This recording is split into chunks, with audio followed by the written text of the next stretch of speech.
In the last 2 years, the iPad has dramatically changed. Even though the new iPad may look very similar to the iPad 2 on the outside, the hardware inside has improved massively.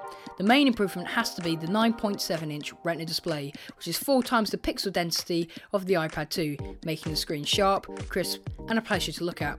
The screen in the iPad has a higher resolution than any other device or consumer HD television on the market to date. Searching the web, watching videos, and looking at pictures on the 2048 by 1536 resolution screen is a much more vibrant experience with the new iPad because of the depth of detail the screen offers. The new iPad has an updated A5X processor which features quad-core graphics compared to the iPad 2's dual-core.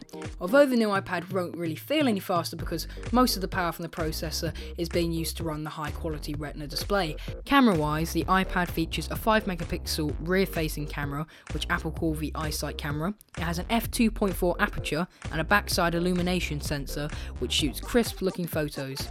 With this great quality camera, you can record full 1080p video, which has automatic video stabilization and face detection, useful if you quickly wanted to record something. Although even though Apple have added a good quality rear-facing camera, the front-facing camera on the new iPad is a non-HD VGA camera, which is a bad decision on Apple's behalf, considering the fact that you're more likely to use the front-facing camera because of FaceTime calls, Skype, and other similar uses. Many people have complained about the fact the new iPad does not feature Siri like the iPhone 4S, which is disappointing, but it does run dictation. This allows you, similar to Siri, to read out loud what you like to type, then dictation formats that into the new iPad without having to type it for yourself. The new iPad has a 10-hour battery life, 9 hours for 4G in America, which is very impressive because of the Retina display and amazing graphics it runs.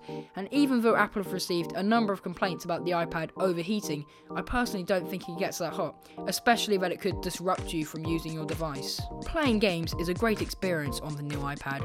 The eye-catching graphics look amazing and the slick speeds give it more realism, a good example of improvements Apple have made to the iPad compared to the first generation, which often lagged when playing high graphic games. Aesthetically, the new iPad looks almost identical to the iPad 2.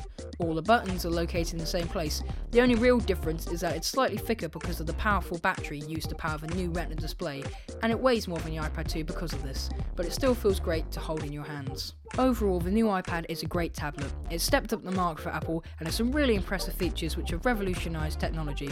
If you are thinking of buying a tablet or already own a first generation iPad, I think the new iPad is definitely worth the buy. Although if you already own an iPad 2, I personally don't think it's worth selling your iPad to get the new iPad. You should wait until a future generation comes to the market. So thank you for watching this video. I hope you enjoyed this review of the new iPad. Be sure to check out our other product reviews and remember to like, comment and subscribe and follow us on Twitter.